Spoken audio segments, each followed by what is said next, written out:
अस्सलाम वालेकुम पाकिस्तान। मैं हूं आपका मेज़बान राव करामत सनागर और आप लोग देख रहे हैं लाइव शो रोशन पाकिस्तान, जिसमें ज़िंदगी के मुख्तलिफ शोबों से ताल्लुक़ रखने वाली शख्सियात यहाँ हमारे मेहमान होती हैं और हम उनसे गुफ्तगू करते हैं, कुछ समाजी मसाइल के हवाले से, कुछ उनके कारोबार के हवाले से, कुछ सियासत के हवाले से। तो चलते हैं, आज अपने मेहमानाने गिरामी का तारुफ करवाते हैं। जो हमारे पहले मेहमान हैं, मेरे बहुत अच्छे भाई, बहुत मोहब्बत करने वाले दोस्त और chairman all match maker association जनाब समी शेख साहब। अस्सलाम वालेकुम वरहमतुल्लाहि वबरकातुहू। कैसे हैं आप? ठीक ठाक? अल्लाह करम, मैं ठीक हूँ, आप ठीक हैं? अल्हम्दुलिल्लाह। आपको बहुत बहुत खुश आमदीद। और आपके साथ ही मौजूद हैं मैच मेकर अनीला सिद्दीकी साहिबा। अस्सलाम वालेकुम। वालेकुम सलाम सर, कैसे हैं आप? मैं ठीक हूँ, आप ठीक हैं? जी अल्हम्दुलिल्लाह। और आपको बहुत बहुत खुश आमदीद हमारे शो में। Thank you sir. और आपके साथ मौजूद हैं लिटिल मास्टर मोहम्मद शुराइम मुश्तबा, जो कि कससुल अंबिया का सेगमेंट करते हैं और हमें हर प्रोग्राम में एक नबी का किस्सा सुनाते हैं। तो उनकी जानिब चलते हैं और पूछते हैं कि आज किस नबी का किस्सा सुनाएंगे। अस्सलाम वालेकुम। वालेकुम अस्सलाम। कैसे हैं शुराइम? मैं ठीक ठाक, आप कैसे? मैं बिल्कुल ठीक, फर्स्ट क्लास। आपको भी खुश आमदीद।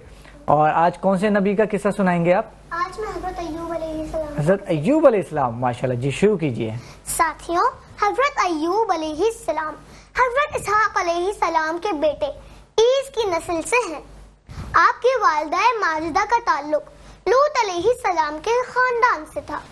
अल्लाह ताला ने हजरत अय्यूब अलैहिस्सलाम को हर किस्म की दुनियावी दौलत और राहत और सेहत से नवाजा। अल्लाह ताला ने आपकी आजमाइश के लिए आपको दुनियावी तकालीफ दी, लेकिन आपने सब्र और शुक्र का दामन कभी हाथ से न छोड़ा। आपका हुलिया मुबारक किए था। हजरत अय्यूब अलैहिस्सलाम के बाल घुंघरियाले थे, कुशादा आंखें, चेहरा मुबारक हसीन और जमील और कद लंबा था। आप सल्लल्लाहु अलैहि वसल्लम फरमाते हैं कि हजरत अय्यूब अलैहिस्सलाम लोगों में सबसे ज्यादा सब्र करने वाले और गुस्सा पीने वाले थे।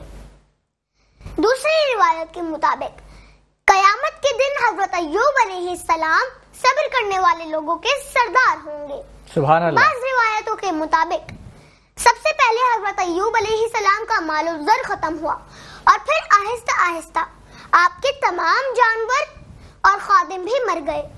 यही नहीं, जब आपकी औलाद भी अल्लाह को प्यारी हो गई तो आपने हर शय के जाने के बाद यही फरमाया, अल्लाह की थी उसी की जानिब लौट गई। इस सब के बाद जब आप शदीद किस्म की बीमारी में मुब्तला हुए तो आपकी ज़ौजा ने आपका बहुत साथ दिया और आपसे फरमाया कि आप अल्लाह ताला से क्यों नहीं कहते कि हमारी मुश्किलात दूर कर दे।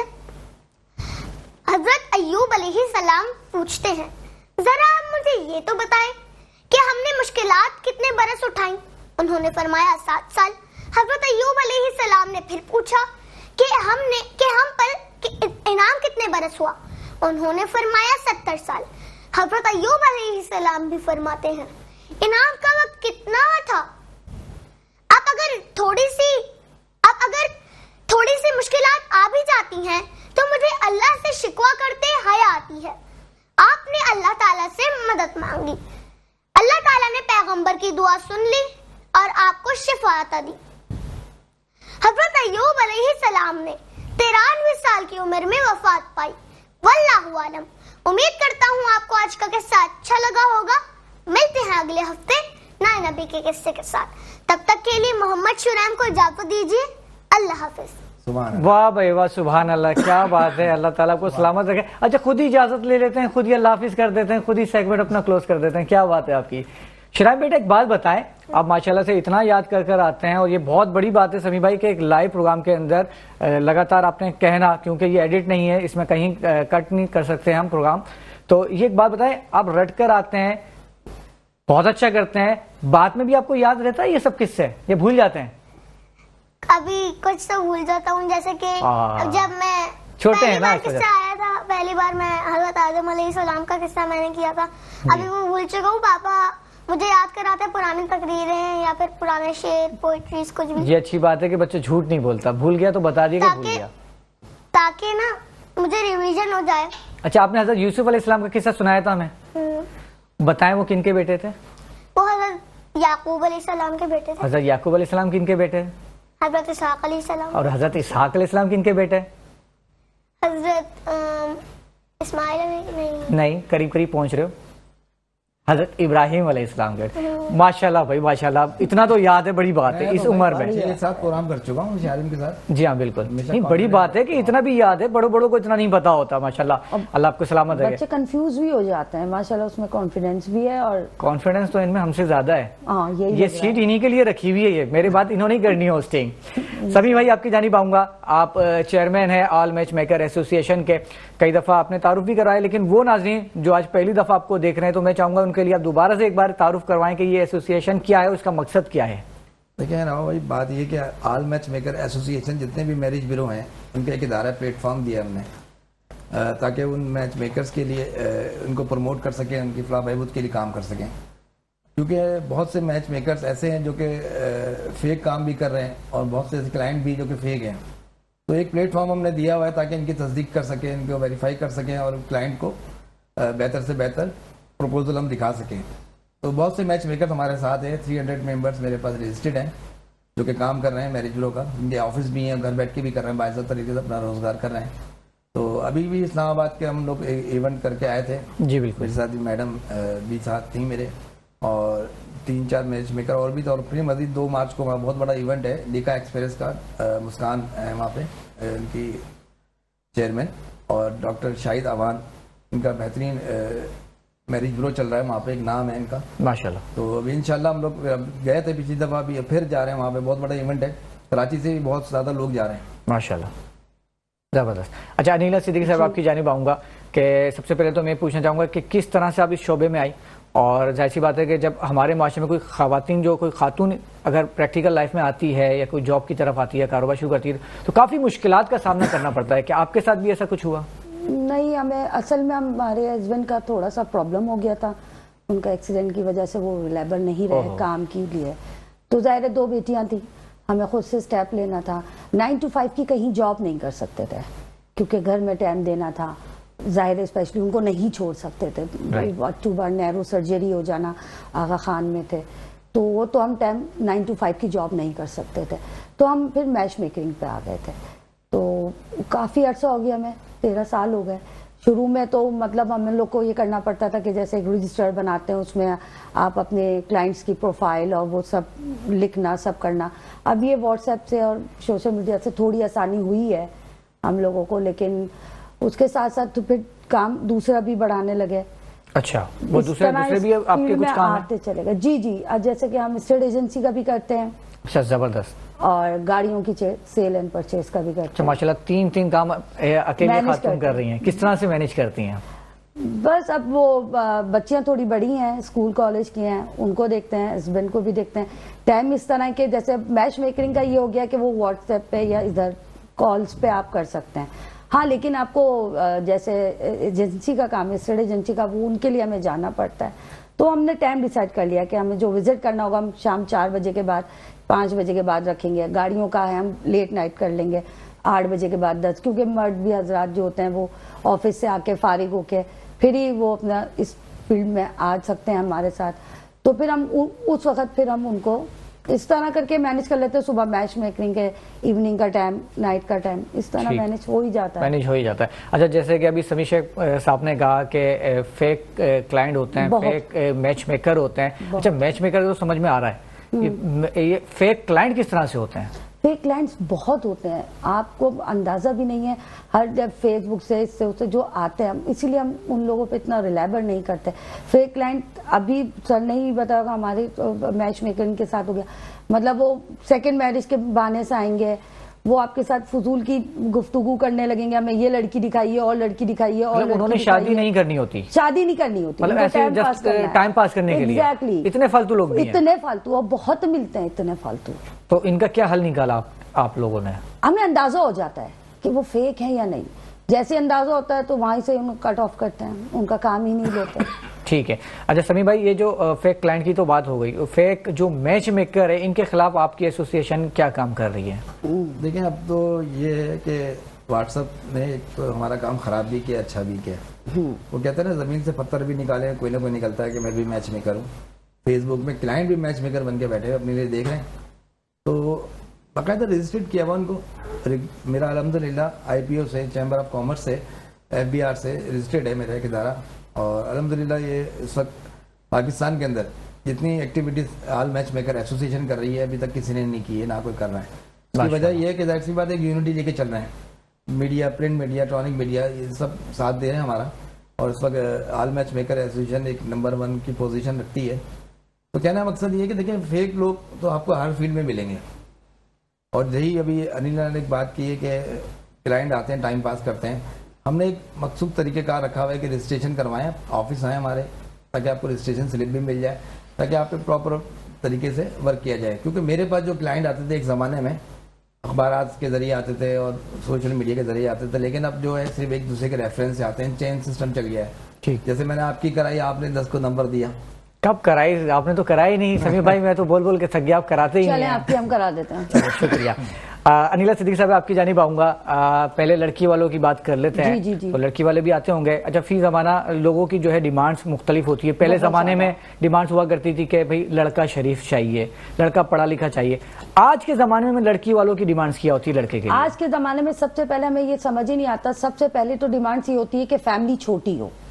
अच्छा, ये हम बिल्कुल भी अंडरस्टैंड नहीं कर पाते कि हमारी लड़की जाएगी, वो इतना नहीं, फैमिली छोटी तो हो। यतीम खाने से लेकर आ जाए, ये नहीं करते। हमने यही अपने क्लाइंट से यतीम खाने से लिया, फैमिली बिल्कुल छोटी हो, कोई आगे पीछे नहीं होगा, ईद ही चले जाइए। लेकिन उनकी सबसे बड़ी, आज की सबसे बड़ी डिमांड ये होती है, खास तौर पर लड़की वालों की, फैमिली छोटी हो। उनकी कोशिश ये होती है कि एक लौता ही लड़का हो ज्यादातर। उसके बाद सेकंड आती है पोश एरिया से हो, अपना घर हो, लड़के की जॉब अच्छी, कोई शराफत नहीं देखी जाती, कोई उसका खानदान नहीं पूछता, कोई उसके माँ बाप की या उसकी एजुकेशन, या आप जितने भी शरीफ हो वो मतलब बहुत मायने में आखिरी में देखेंगे। अब तो ये कहते हैं ना शराफत करके अचार डालेंगे, पैसे नहीं होंगे तो क्या पैसे करेंगे? नहीं होंगे तो मैट्रिक पास हो लेकिन अच्छा वेल सेट हो तो हम अपनी डॉक्टर लड़की भी कर देंगे। अगर एक लौता हो तो बिल्कुल ही कर देंगे। मतलब आजकल बहुत ज्यादा चेंज हो गया, खानदान नहीं, डिमांडिंग बहुत ज्यादा हो गई। और खास तौर पे पहले लड़के वाले, एक जमाना होता था ना, लड़के वाले चुनते थे लड़की में ये हो, लड़की में ये हो, वो हो। आजकल लड़कियां वाले बहुत करते हैं। लड़की वालों की डिमांड इतनी बढ़ गई है कि हमको उनकी काउंसलिंग करना पड़ती है। मतलब वो लड़के जो इस वक्त देख रहे हो अकलौते हैं, वो तो मतलब बहुत खुशनसीब हैं, बहुत फौरी तौर पे लॉटरी निकल गई, खुशनसीब है। अच्छा, इसी तरह लड़के वाले जो हैं उनकी क्या डिमांड है फी जमाना आजकल? उनकी भी एटीएम। आपने एटीएम वाला टॉपिक छेड़ दिया, मेरा सबसे फेवरेट एटीएम वाला टॉपिक आपने छेड़ दिया। उस पर भी बात करते हैं। अभी पहले पूछ लेते हैं कि जो आम जो लोग आते हैं आपके पास क्लाइंट, जो लड़के वाले हैं, उनकी क्या डिमांड्स है? लड़के की और लड़की की, लड़के की खास तौर पे वालदा की एक ही डिमांड होती है, एक तो लड़की गोरी हो, पोश एरिया से हो, छोटा हो। मेरा बेटा ना इतना बड़ा खानदान नहीं कि वो सालियां ज्यादा हों, साले ज्यादा हों। उनकी भी एक ही होती है, लेकिन वो चलो वो इतना फोकस अगर उस पर नहीं करते, वो रंग पे बहुत कर लेते हैं, वो एजुकेशन पे। पोश एरिया पे आजकल बहुत है। आप यकीन कीजिए, हम कहते हैं इतनी काउंसलिंग करते हैं कि अगर थोड़ा सा एरिया कम है, आप खुद भी ये जानते होंगे कराची के हर एरिया में कि अच्छे बुरे लोग हर जगह है। अच्छी बच्चियां, इतनी प्यारी प्यारी बच्चियां, अगर वो तो कहीं डिग रोड में या मलीर में या कोरंगी में है, अच्छी क्वालिफाइड लड़कियां हैं यार, स्कॉलरशिप पे पढ़ रही हैं, हम जानते हैं पर्सनली।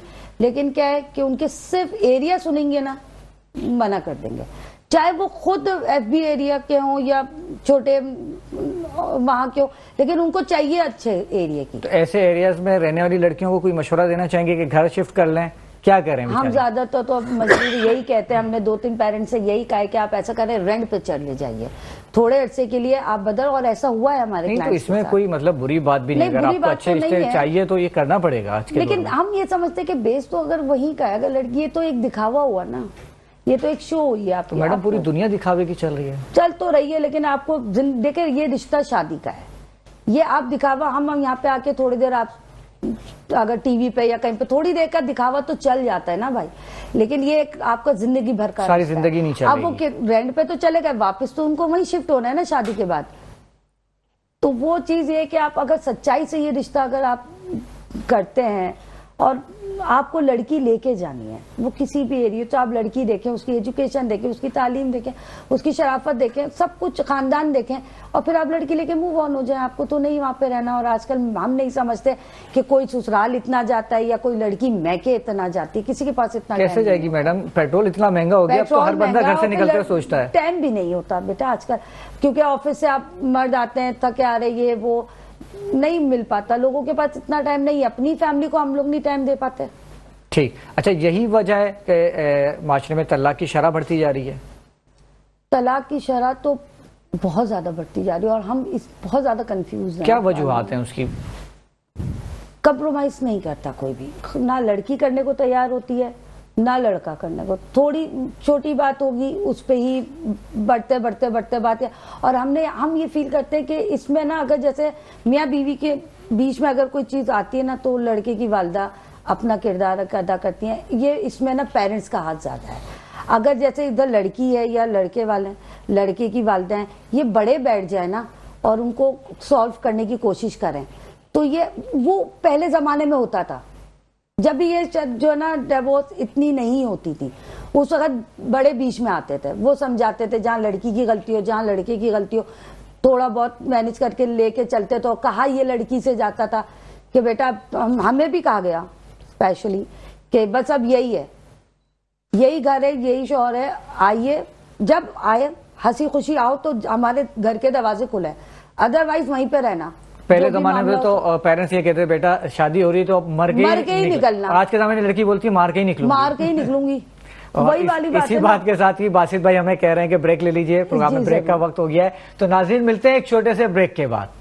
अस्सलाम वालेकुम पाकिस्तान, मैं हूं आपका मेजबान राव करामत सनागर और आप लोग देख रहे हैं लाइव शो रोशन पाकिस्तान, जिसमें जिंदगी के मुख्तलिफ शोबों से ताल्लुक रखने वाली शख्सियात यहाँ हमारे मेहमान होती हैं और हम उनसे गुफ्तगू करते हैं, कुछ समाजी मसाइल के हवाले से, कुछ उनके कारोबार के हवाले से, कुछ सियासत के हवाले से। तो चलते हैं, आज अपने मेहमानाने गिरामी का तारुफ करवाते हैं। जो हमारे पहले मेहमान हैं, मेरे बहुत अच्छे भाई, बहुत मोहब्बत करने वाले दोस्त और chairman all match maker association जनाब समीर शेख साहब, अस्सलाम वालेकुम वरहमतुल्लाहि वबरकातुहू। कैसे हैं आप? ठीक ठाक? अल्लाह करम मैं ठीक हूँ, आप ठीक है? अल्हम्दुलिल्लाह। आपको बहुत बहुत खुश आमदीद।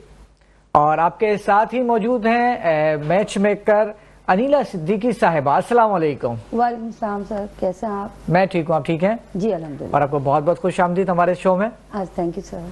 और आपके साथ मौजूद हैं लिटिल मास्टर मोहम्मद शुराइम मुश्तबा, जो कि कससुल अंबिया का सेगमेंट करते हैं और हमें हर प्रोग्राम में एक नबी का किस्सा सुनाते हैं। तो उनकी जानिब चलते हैं और पूछते हैं कि आज किस नबी का किस्सा सुनाएंगे। अस्सलाम वालेकुम। वालेकुम अस्सलाम। कैसे हैं शुराइम? मैं ठीक ठाक, आप कैसे? मैं बिल्कुल ठीक, फर्स्ट क्लास। आपको भी खुश आमदीद। और आज कौन से नबी का किस्सा सुनाएंगे आप? आज मैं हजरत अय्यूब अलैहिस्सलाम। हजरत अय्यूब अलैहिस्सलाम, माशाल्लाह जी, शुरू कीजिए। साथियों, हजरत अय्यूब अलैहिस्सलाम हजरत इसहाक अलैहिस्सलाम के बेटे ईस की नस्ल से हैं। आपकी वालिदा माजिदा का ताल्लुक लूत अलैहिस्सलाम के खानदान से था। अल्लाह ताला ने हजरत अय्यूब अलैहिस्सलाम को हर किस्म की दुनियावी दौलत और राहत और सेहत से नवाजा। अल्लाह ताला ने आपकी आजमाइश के लिए आपको दुनियावी तकालीफ दी, लेकिन आपने सब्र और शुक्र का दामन कभी हाथ से न छोड़ा। आपका हुलिया मुबारक ये था। हजरत अय्यूब अलैहिस्सलाम के बाल घुंघरियाले थे, कुशादा आंखें, चेहरा मुबारक हसीन और जमील और कद लंबा था। आप सल्लल्लाहु अलैहि वसल्लम फरमाते हैं कि हजरत अय्यूब अलैहिस्सलाम लोगों में सबसे ज्यादा सब्र करने वाले और गुस्सा पीने वाले थे। दूसरी रिवायत के मुताबिक कयामत के दिन हजरत अय्यूब अलैहिस्सलाम सब्र करने वाले लोगों के सरदार होंगे। सुभान अल्लाह। बाज़ रिवायतों के मुताबिक सबसे पहले हजरत अय्यूब अलैहिस्सलाम का मालो ज़र खत्म हुआ और फिर आहिस्ता आहिस्ता आपके तमाम जानवर और खादिम भी मर गए। यही नहीं, जब आपकी औलाद भी अल्लाह को प्यारी हो गई तो आपने हर शय के जाने के बाद यही फरमाया, अल्लाह की थी उसी की जानिब लौट गई। इस सब के बाद जब आप शदीद किस्म की बीमारी में मुब्तला हुए तो आपकी ज़ौजा ने आपका बहुत साथ दिया और आपसे फरमाया कि आप अल्लाह ताला से क्यों नहीं कहते कि हमारी मुश्किलात दूर कर दे। हजरत अय्यूब अलैहिस्सलाम पूछते हैं, जरा आप मुझे ये तो बताएं कि हमने मुश्किलात कितने बरस उठाई? उन्होंने फरमाया 7 साल। हजरत अय्यूब अलैहिस्सलाम ने फिर पूछा कि हम पर इनाम कितने बरस हुआ? उन्होंने फरमाया 70 साल। हजरत अय्यूब अलैहिस्सलाम भी फरमाते हैं, इनाम का वक्त कितना था? अब अगर थोड़ी सी मुश्किलात आ भी जाती हैं तो मुझे अल्लाह से शिकवा करते हया आती है। आपने अल्लाह ताला से मदद मांगी, अल्लाह ताला ने पैगंबर की दुआ सुन ली और आपको शिफा अता दी। हजरत अय्यूब अलैहिस्सलाम ने 93 साल की उम्र में वफात पाई। वल्लाहु आलम। उम्मीद करता हूँ आपको आज का किस्सा अच्छा लगा होगा। मिलते हैं अगले हफ्ते नए नबी के किस्से के साथ। तब तक के लिए मोहम्मद शुरैम को इजाजत दीजिए। अल्लाह हाफिज। वाह भाई वाह, सुभान अल्लाह, क्या बात है। अल्लाह ताला को सलामत रखे। अच्छा, खुद ही इजाजत ले लेते हैं, खुद ही अल्लाह हाफिज कर देते हैं, खुद ही सेगमेंट अपना क्लोज कर देते हैं। क्या बात है आपकी। शुरैम बेटा, एक बात बताएं, आप माशाल्लाह से इतना याद कर कर आते हैं और ये बहुत बड़ी बात है समी भाई के एक लाइव प्रोग्राम के अंदर लगातार आपने कहना, क्योंकि ये एडिट नहीं है, इसमें कहीं कट नहीं कर सकते हम प्रोग्राम। तो ये एक बात बताएं, आप रट कर आते हैं, बहुत अच्छा करते हैं, बाद में भी आपको याद रहता है ये सब किस्से, ये भूल जाते हैं? अभी कुछ तो भूल जाता हूँ, जैसे कि जब मैं छोटे हैं ना, किस्सा आया था पहली बार, मैं हजरत आदम अलैहिस्सलाम का किस्सा मैंने किया था, अभी वो भूल चुका हूँ। पापा मुझे याद कराते पुरानी तकरीरें या फिर पुराने शेर, पोइट्रीज, कुछ भी। ये अच्छी बात है कि बच्चे झूठ नहीं बोलता, भूल गया तो बता दिया कि भूल गया, ताकि ना मुझे रिवीजन हो जाए। अच्छा, आपने हजरत यूसुफ अलैहिस्सलाम का किस्सा सुनाया था हमें, बताएं वो किनके बेटे थे? वो हजरत याकूब अलैहिस्सलाम के बेटे थे। हजरत याकूब अलैहिस्सलाम किनके बेटे? हजरत इसहाक अलैहिस्सलाम। और हजरत इसहाक अलैहिस्सलाम किनके बेटे? हजरत इस्माइल नहीं, करीब करीब पहुंच रहे हो, हजरत इब्राहिम अलैहिस्सलाम के। माशाल्लाह भाई माशाल्लाह, इतना तो याद है, बड़ी बात है इस उम्र में। के साथ प्रोग्राम कर चुका हूँ शारिम के साथ। जी हाँ बिल्कुल, नहीं बड़ी बात है कि इतना भी याद है, बड़ों बड़ों को इतना नहीं पता होता। माशाल्लाह, अल्लाह आपको सलामत रखे। बच्चे कंफ्यूज भी हो जाते हैं, माशाल्लाह उसमें कॉन्फिडेंस भी है और कॉन्फिडेंस तो इनमें हमसे ज्यादा है। हाँ, ये सीट इन्हीं के लिए रखी हुई है, ये मेरी बात इन्होंने ही करनी है होस्टिंग। सभी भाई आपकी जानिब आऊंगा, आप चेयरमैन है ऑल मैच मेकर एसोसिएशन के, कई दफा आपने तारुफ भी कराया, लेकिन वो नाज़रीन जो आज पहली दफा आपको देख रहे हैं, तो मैं चाहूंगा उनके लिए आप दोबारा से एक बार तारुफ करवाएं कि ये एसोसिएशन क्या है, उसका मकसद क्या है।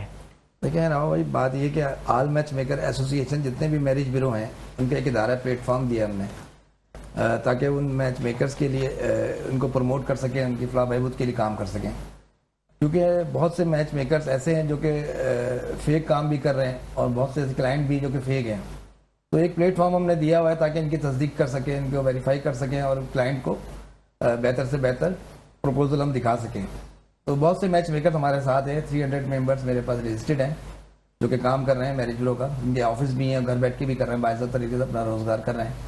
तो अभी भी इस्लामाबाद के हम लोग इवेंट करके आए थे। जी बिल्कुल, मेरे साथ मैडम भी साथ थी मेरे, और 3-4 मैच मेकर और भी थे। और फिर मजीद 2 मार्च को वहाँ बहुत बड़ा इवेंट है लीका एक्सप्रेस का, मुस्कान है वहाँ पे उनकी चेयरमैन, और डॉक्टर शाहिद अवान, इनका बेहतरीन मैरिज ब्यूरो चल रहा है वहाँ पे, एक नाम है इनका माशाल्लाह। तो अभी इंशाल्लाह हम लोग गए थे पिछली दफ़ा, भी फिर जा रहे हैं वहाँ पे, बहुत बड़ा इवेंट है, कराची से भी बहुत ज़्यादा लोग जा रहे हैं माशाल्लाह, जबरदस्त। अच्छा, अनीला सिद्दीकी साहब आपकी जानिब आऊँगा कि सबसे पहले तो मैं पूछना चाहूँगा कि किस तरह से आप इस शोबे में आई, और जाहिर सी बात है कि जब हमारे माशरे में कोई खवातीन, जो कोई खातून अगर प्रैक्टिकल लाइफ में आती है या कोई जॉब की तरफ आती है, कारोबार शुरू करती है, तो काफ़ी मुश्किलात का सामना करना पड़ता है। क्या आपके साथ भी ऐसा कुछ हुआ? नहीं, हमें असल में हमारे हस्बैंड का थोड़ा सा प्रॉब्लम हो गया था, उनका एक्सीडेंट की वजह से वो रिलायबल नहीं रहे काम के लिए। तो ज़ाहिर है 2 बेटियां थी, हमें खुद से स्टेप लेना था। 9 to 5 की कहीं जॉब नहीं कर सकते थे क्योंकि घर में टाइम देना था, जाहिर है स्पेशली उनको नहीं छोड़ सकते थे। 2 बार नैरो सर्जरी हो जाना, आगा खान में थे, तो वो तो हम टाइम 9 to 5 की जॉब नहीं कर सकते थे। तो हम फिर मैच मेकिंग पे आ गए थे। तो काफ़ी अर्सा हो गया, हमें 13 साल हो गए। शुरू में तो मतलब हम लोग को ये करना पड़ता था कि जैसे एक रजिस्टर बनाते हैं, उसमें आप अपने क्लाइंट्स की प्रोफाइल और वो सब लिखना, सब करना। अब ये व्हाट्सएप से और सोशल मीडिया से थोड़ी आसानी हुई है हम लोगों को, लेकिन उसके साथ साथ तो फिर काम दूसरा भी बढ़ाने लगे। अच्छा, वो दूसरे भी आपके कुछ काम आते चलेगा? जी जी, जैसे कि हम स्टेट एजेंसी का भी करते हैं। अच्छा, जबरदस्त। और गाड़ियों की सेल एंड परचेज का भी करते हैं। अच्छा, माशाल्लाह 3 काम अकेले खातून कर रही हैं, किस तरह से मैनेज करती हैं? बस अब वो बच्चियां थोड़ी बड़ी हैं, स्कूल कॉलेज की हैं, उनको देखते हैं, हस्बैंड को भी देखते हैं। टाइम इस तरह के, जैसे मैच मेकिंग का ये हो गया कि वो व्हाट्सएप पे या इधर कॉल्स पे आप कर सकते हैं। हाँ, लेकिन आपको जैसे एजेंसी का काम है, स्टेट एजेंसी का, वो उनके लिए हमें जाना पड़ता है। तो हमने टाइम डिसाइड कर लिया कि हमें जो विजिट करना होगा हम शाम 4 बजे के बाद, 5 बजे के बाद रखेंगे। गाड़ियों का है हम लेट नाइट कर लेंगे, 8 बजे के बाद 10, क्योंकि मर्द भी हजरात जो होते हैं वो ऑफिस से आके फारिग होके फिर ही वो अपना इस फील्ड में आ सकते हैं हमारे साथ। तो फिर हम उस वक्त फिर हम उनको इस तरह करके मैनेज कर लेते हैं। सुबह मैच मेकिंग है, इवनिंग का टाइम, नाइट का टाइम, इस तरह मैनेज हो ही जाता है। मैनेज हो ही जाता है। अच्छा, जैसे कि अभी समीर शेख साहब ने कहा कि फेक क्लाइंट होते हैं, फेक मैच मेकर होते हैं। अच्छा, मैच मेकर तो समझ में आ रहा है, ये फेक क्लाइंट किस तरह से होते हैं? फेक क्लाइंट्स बहुत होते हैं, आपको अंदाजा भी नहीं है। हर जब फेसबुक से इससे उससे जो आते हैं, इसीलिए हम उन लोगों पे इतना रिलायबल नहीं करते। फेक क्लाइंट अभी सर नहीं बताएगा, हमारे मैच मेकर के साथ हो गया।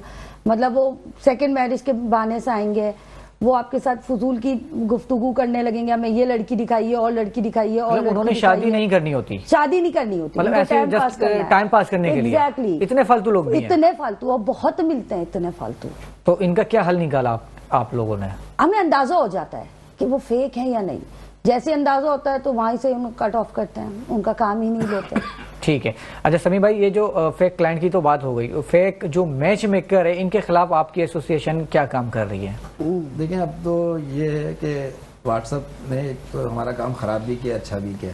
वो कहते हैं ना, जमीन से पत्थर भी निकाले, कोई ना कोई निकलता है कि मैं भी मैच मेकर हूँ। फेसबुक में क्लाइंट भी मैच मेकर बन के बैठे हुए अपने लिए देख रहे हैं। तो बाकायदा रजिस्टर्ड किया हुआ उनको। मेरा अल्हम्दुलिल्लाह IPO से, चैम्बर ऑफ कॉमर्स से, FBR से रजिस्टर्ड है मेरा एक इदारा। और अल्हम्दुलिल्लाह ये इस वक्त पाकिस्तान के अंदर जितनी activities all match maker association कर रही है, अभी तक किसी ने नहीं की है, ना कोई कर रहा है। इसकी वजह यह है कि जाहिर सी बात है, यूनिटी लेके चल रहे हैं। Media, print media, electronic media, ये सब साथ दे रहे हैं हमारा। और इस वक्त ऑल मैच मेकर एसोसिएशन एक नंबर 1 की पोजीशन रखती है। तो कहने का मकसद ये है कि देखिए, फेक लोग तो आपको हर फील्ड में मिलेंगे। और यही अभी अनिल ने एक बात की है कि क्लाइंट आते हैं, टाइम पास करते हैं। हमने एक मखसूस तरीक़ेकार रखा हुआ है कि रजिस्ट्रेशन करवाएं, ऑफिस आए हमारे, ताकि आपको रजिस्ट्रेशन स्लिप भी मिल जाए, ताकि आप पे प्रॉपर तरीके से वर्क किया जाए। क्योंकि मेरे पास जो क्लाइंट आते थे एक ज़माने में, अखबारात के ज़रिए आते थे और सोशल मीडिया के ज़रिए आते थे, लेकिन अब जो है सिर्फ एक दूसरे के रेफरेंस से आते हैं। चेन सिस्टम चल गया है। ठीक, जैसे मैंने आपकी कराई, आपने 10 को नंबर दिया। कब कराई? आपने तो कराई नहीं समीर भाई, मैं तो बोल बोल के थक गया, आप कराते ही नहीं। चलें, आपकी हम करा देते हैं। चलो, शुक्रिया। अनिला सिद्दीकी साहब, आपकी जानिब आऊंगा। पहले लड़की वालों की बात कर लेते हैं। जी, जी। तो लड़की वाले भी आते होंगे। अच्छा, फी जमाना लोगों की जो है डिमांड्स मुख्तलिफ होती है। पहले जमाने में डिमांड्स हुआ करती थी कि भाई लड़का शरीफ चाहिए, लड़का पढ़ा लिखा चाहिए। आज के जमाने में लड़की वालों की डिमांड्स क्या होती है लड़के के लिए? आज के जमाने में सबसे पहले हमें ये समझ ही नहीं आता। सबसे पहले तो डिमांड्स ये होती है कि फैमिली छोटी हो।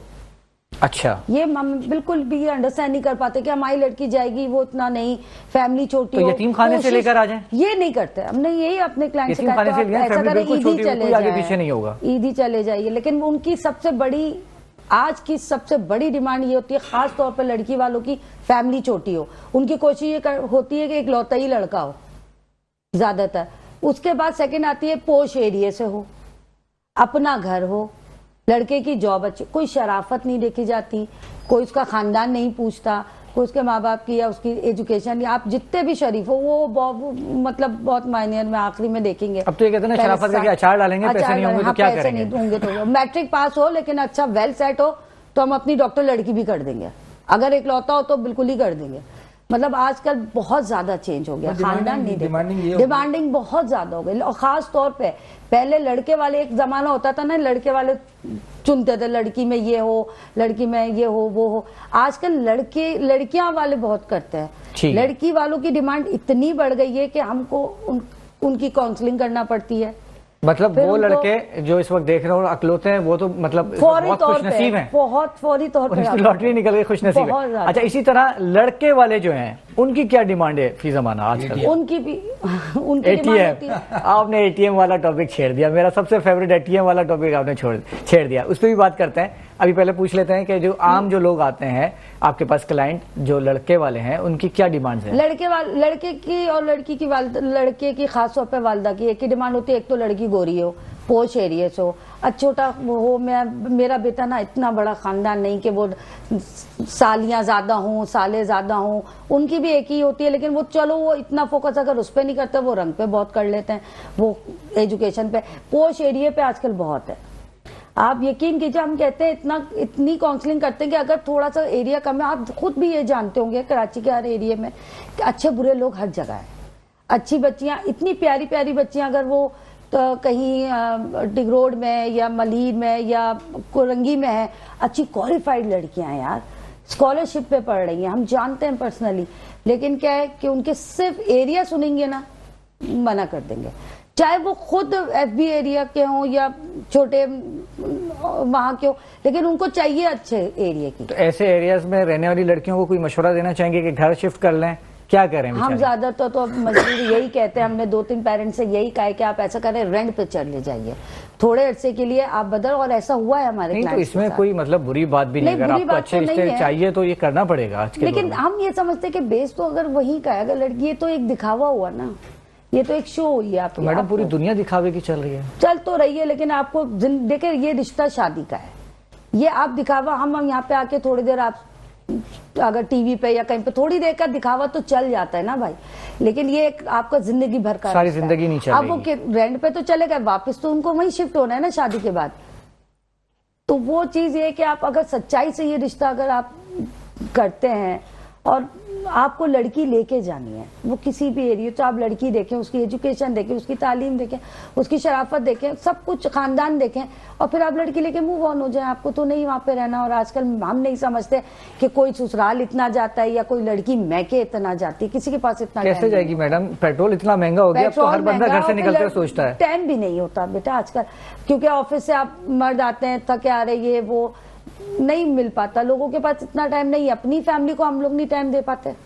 ठीक, अच्छा, यही वजह है कि माशरे में तलाक की शरह बढ़ती जा रही है?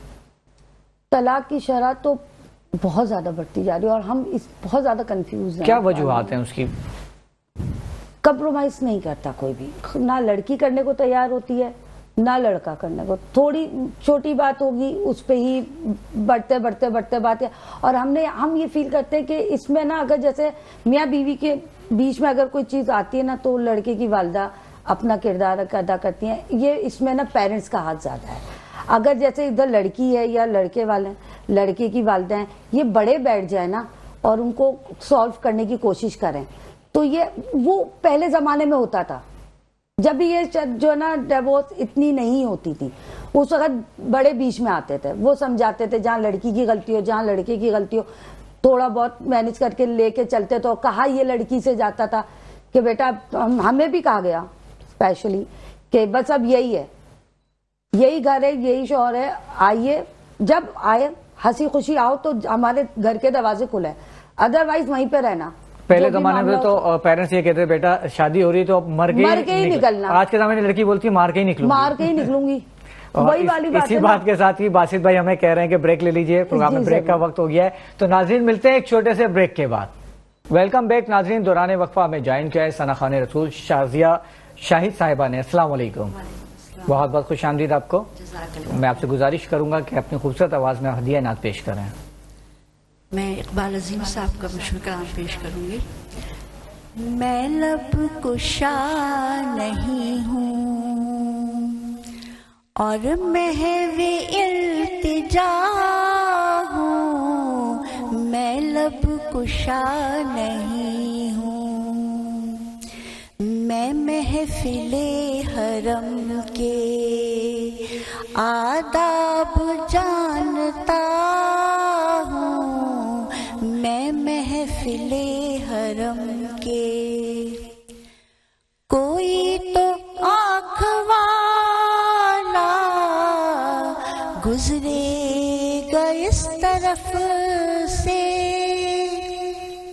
कोई तो आँख वाला गुजरेगा इस तरफ से, तैबा के रास्ते में मैं मुंतजिर खड़ा हूँ, तैबा के रास्ते में। तवज्जो तलब शेर है।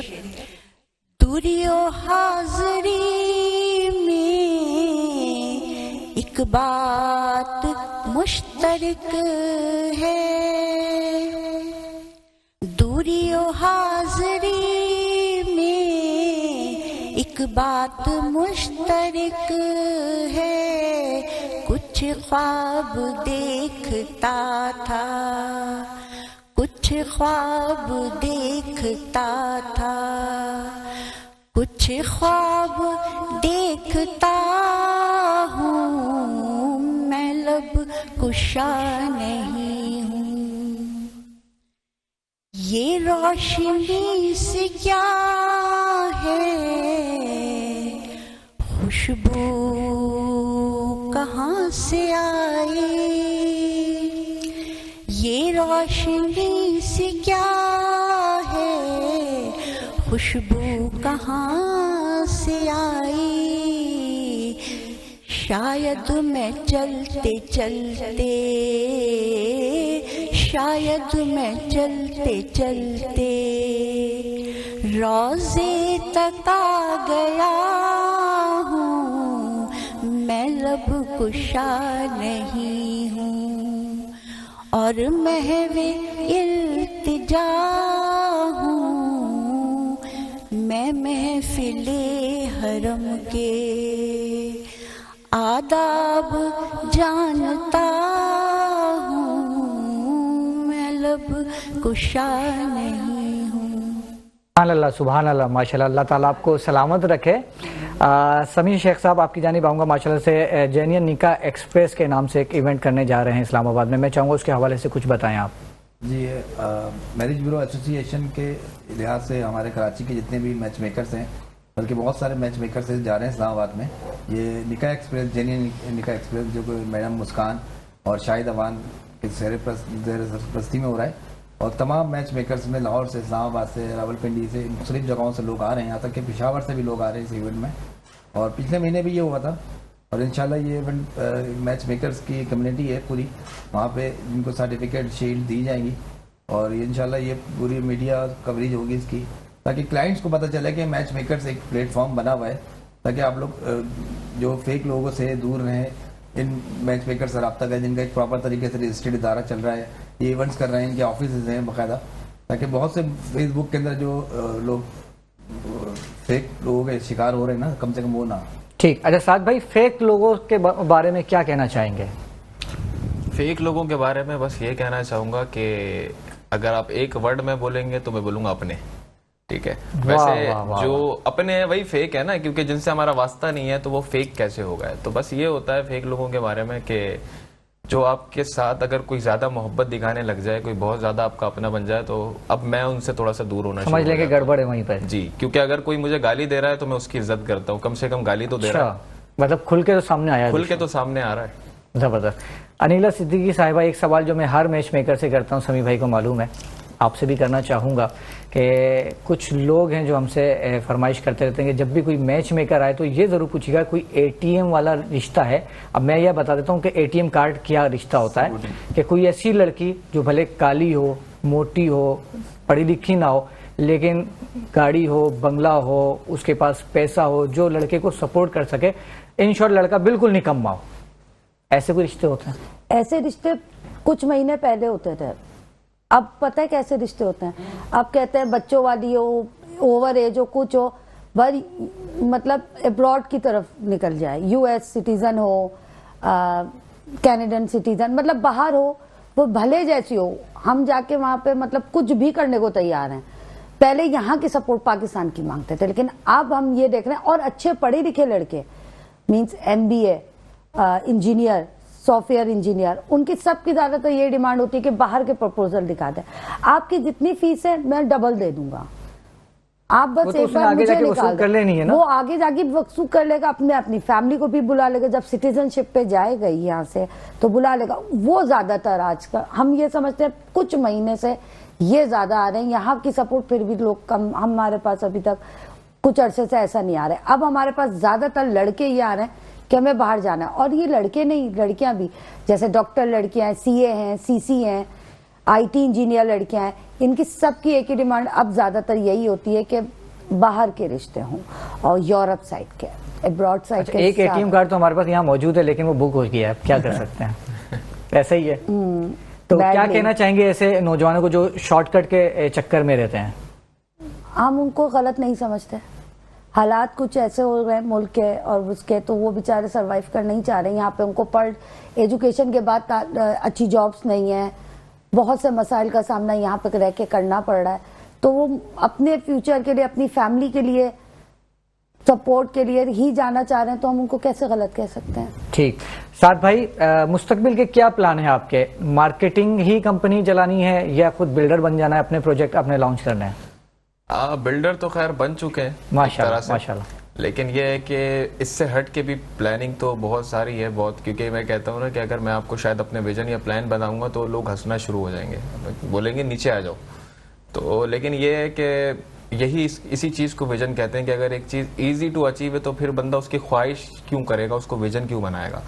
तो प्लान के अंदर बहुत सारी चीजें शामिल हैं और सबसे बड़ा जो मेरा प्लान है वो ये है कि पाकिस्तान के अंदर एक नाम को जो है अपने ऊंचा करना है और पॉजिटिव वे में करना है, टिकटॉक बना के नहीं, पॉजिटिव वे में करना है। फिर ख्वाह वो बिजनेस प्रोफाइल हो आपकी या वो जो है वो कोई एनजीओ हो, क्योंकि ये सारी चीजें लाइन पे है चल रही हैं और होपफुली इंशाल्लाह आप देखेंगे कि आने वाले 3 से 4 महीनों के अंदर एक एनजीओ इंशाल्लाह बहुत तेजी से ऊपर आएगी जो हम लॉन्च करने जा रहे हैं इंशाल्लाह। अच्छा, टिकटॉक की आपने बात छेड़ी है तो थोड़ा टिकटॉकर्स के बारे में बात कर सकता हूँ मैं आपसे? बिल्कुल कर सकते हैं। तो ऐसा क्यों है कि एक खराब कंटेंट मिलियंस में व्यूज चले जाते हैं, लेकिन कोई अच्छा कंटेंट होता है वो चंद सैकड़ों में, अब सैकड़ों भी मैंने ज्यादा बोल दिए, तो ऐसा क्यों हमारे मुआशरे में? सर मसला ये है कि टिकटॉकर्स की गलती नहीं है, ये बात डिमांड एंड सप्लाई की है।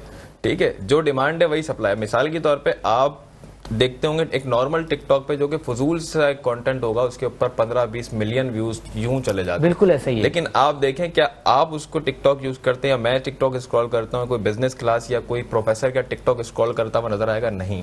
आप देखेंगे कि बाहर कोई बंदा जो है वो बैठा हुआ होगा, जो जहाज बन के बैठा होगा वो टिकटॉक चला रहा होगा, जहाज बन के बैठा होगा, कोई चिंची में बैठा होगा यहाँ पे कपड़ा रुमाल डाल के वो टिकटॉक स्क्रॉल कर रहा होगा।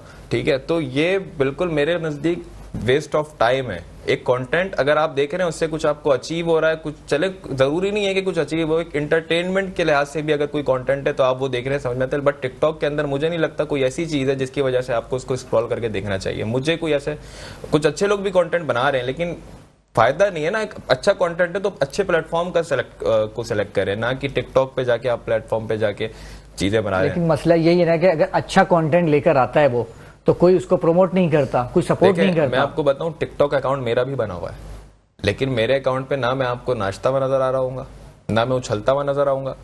वहां पे आपको वही मेरी वीडियोस नजर आएंगी जो मेरे प्रोफेशनल पेजेस पे होती हैं। वो एक एज अ प्लेटफॉर्म आप उसको ले सकते हैं। अच्छे कंटेंट क्रिएटर्स की कमी जरूर है टिकटॉक, 90% जो है वो फजूल कंटेंट्स चल रहे हैं। और बात वही आ गई कि मसला डिमांड एंड सप्लाई का है। जिस चीज की डिमांड है उनकी सप्लाईज है, तो उसकी जो है वो एग्जीक्यूशन पे वैल्यू ज्यादा होती है। ये तो वही हाल, इकोनॉमी वाला हाल है यहाँ पे भी। बिल्कुल ऐसा ही है। मैं आपको बताऊं कि कई जगहों पे मैं स्पॉन्सर के लिए गया तो मुझसे पता क्या आपके प्रोग्राम में डांस होता है? नहीं वो तो नहीं होता, उछल कूद नाच गाना होता नहीं, फिर आपको तो स्पॉन्सर नहीं मिल सकता। तो आप उनसे बात क्या करेंगे? उनको नॉलेज किस चीज की होगी? कुछ भी नहीं होता उनको, बस आप ये करवा, आप जितने भी आप रियलिटी शोज के अंदर नहीं है साथ भाई, ये अलमिया नहीं है, ये बहुत बड़ा अलमिया है, ये कोई छोटा मोटा सिस्टम नहीं है।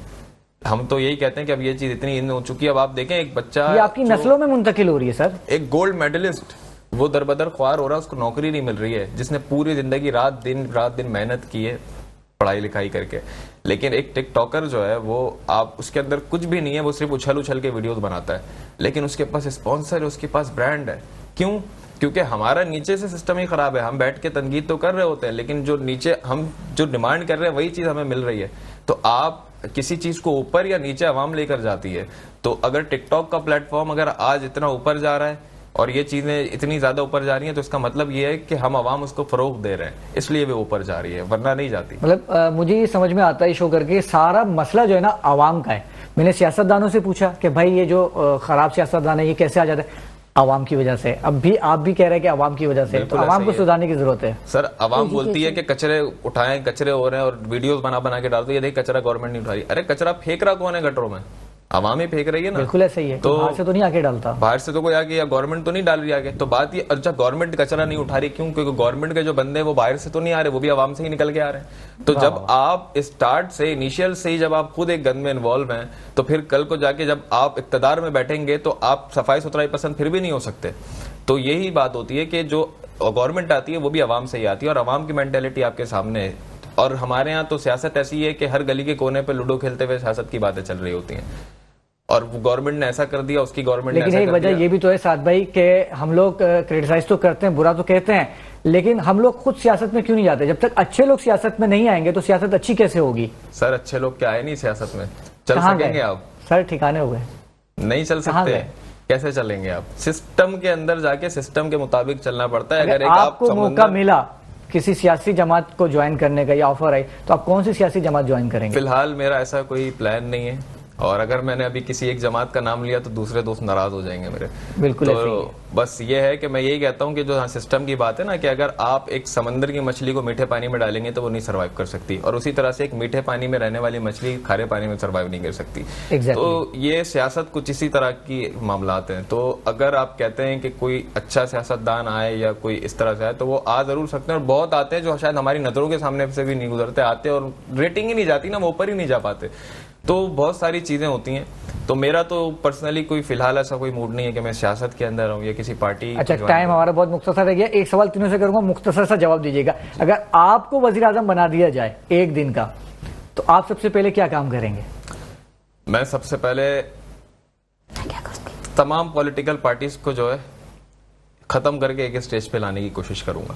खत्म करेंगे या खत्म उनको से मुराद मुत्तहिद वो वाला करेंगे? खत्म नहीं कह रहा, मुत्तहिद करेंगे। मुत्तहिद करने की बात कर रहा हूँ कि जिस तरह से फलस्तीन का लोग मार्च निकालते हैं, मैं कहता हूँ ये सब दिखावा है, बेवकूफी है लॉन्ग मार्च करना। क्यों? क्योंकि अगर आप वाकई दिल से ज़ाहिर यकजहती करेंगे ना तो पार्टी का झंडा वहां नहीं होगा, सिर्फ फलस्तीन का झंडा वाह वाह, होगा। बहुत खूबसूरत बात कही जी। अनिला सिद्दीकी साहिबा, आपको वजीर आजम बना दिया जाए तो आप क्या करेंगे? ये आपने बताना है, सभी भाई से पूछ के नहीं बताना। हम ही बता रहे हैं, हम जी, सबसे पहले एजुकेशन पे ही काम अरे करेंगे, वाह, एजुकेशन वाह, यहाँ की वाह, बेस्ट करेंगे। जबरदस्त। जो आप लोगों ने अभी कहा ना कि हमारी आवाम में से ये उठते हैं, टिकटॉक की बात हुई और अदर बात, इसके बेस जो पे अगर हम जाए ना, यहाँ एजुकेशन की कमी है।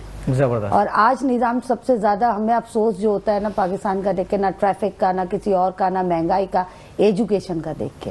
बहुत खूबसूरत बात एजुकेशन कही। अगर बेस्ट होगी हमारे मुल्क के बच्चों को और लोगों को, एजुकेशन जब तक एजुकेशन नहीं होगी हम लोग कहीं नहीं बढ़ सकते। बिल्कुल ऐसा ही है। ना सभी भाई, सियासत है। माजरा चाहता हूँ। Oh sorry. सभी भाई, एक दिन के वजीर आजम बना दिया जाए तो क्या करेंगे? सबकी शादियां करवा देंगे? नहीं। जितने कुंवारे फिर रहे हैं। तमाम सियासतदानों को फांसी पे लगा दूंगा, क्या करेंगे? सबको फांसी।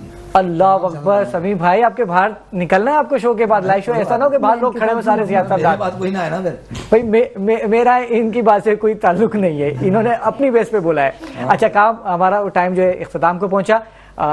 कुछ कह रही थी आप? मैं कहती हूँ आप कहें तो एक सोल्यूशन मैं भी दे दूँ इसी। बिल्कुल, 5 सेकेंड में। 5 सेकंड ये है कि एजुकेशन जो है ना, उसमें सबसे पहले जो है ना, हमें सीरत नबवी का मुताला। सुभान अगर अल्लाह। हमने अपने बच्चों को सुभान अल्लाह। आका की, यानी कहते हैं कि उनका मुकाम नहीं बताया ना, तो फिर नस्लें भी इसी तरह रहेंगी। सुभान अल्लाह, सुभान अल्लाह, क्या बात है। और इसी खूबसूरत पैगाम के साथ हमारा प्रोग्राम अपने इख्तिताम को पहुंचा। आप तमाम मोअज़्ज़िज़ मेहमानान गिरामी की आमद का बहुत बहुत शुक्रिया। उम्मीद करता हूँ नाज़रीन कि आज का प्रोग्राम आपको बेहद पसंद आया होगा। इंशाल्लाह अगले इतवार को आपसे दोबारा मिलेंगे। जब तक के लिए मुझे इजाजत दीजिए। अस्सलाम वालेकुम वरहमतुल्लाहि वबरकातुहू।